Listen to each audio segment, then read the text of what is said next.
Mag-harvest na naman tayo mga kagarden ng pechay pang sinigang natin na sasahog natin sa salmon. Ito, medyo maliliit na sila pero okay pa rin, medyo namumulaklak na sila. Yung mga iba nga namumulaklak na. At sad to say, itong napanood ko sa Facebook na yung baking soda at saka yung vinegar, paghaluin mo, ihalo mo sa tubig, tapos saka mo lagyan ng i-spray mo dito. Ginawa ko, ito tuloy nangyari, nalanta at nasira ang mga pechay ko, kaya we'll never gonna do that again. That is not accurate. Hindi maganda yung na-advertise ng mga na yan, farmers na yan. Ayan, ang nangyari. Ayan, nasunog. Sunog. Sunog. Ang niya. Kaya, i-harvest na lang natin. Ayan. Anyway, masarap pa rin naman. Ayan. Ayan. Ayan. Ayan. Ayan na. I-harvest na lang natin na ganyan.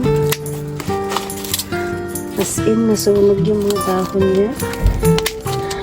Kaya, sayang. Pero, pakinabangan pa rin natin. Ito.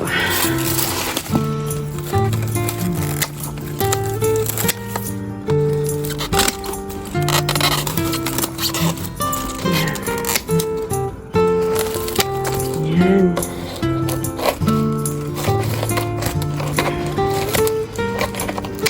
Marami pa naman yung maliliit dito. Ayan yung mga maliliit. Hindi ito napuruhan. Pero sad to say kasi namumulaklak na. Ayan, pwede nito. Marami nito.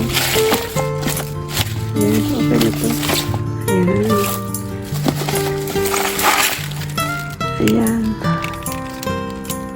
I-sort out na lang natin yung mga dahon-dahon yung maganda. Dahil na organic, talagang ganyan ang organic.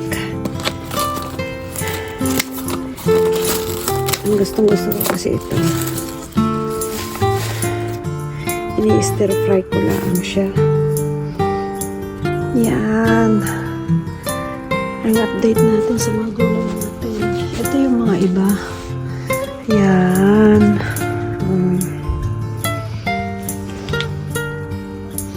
Ang init ngayon kaya yung mga tanim ko yan nalalanta.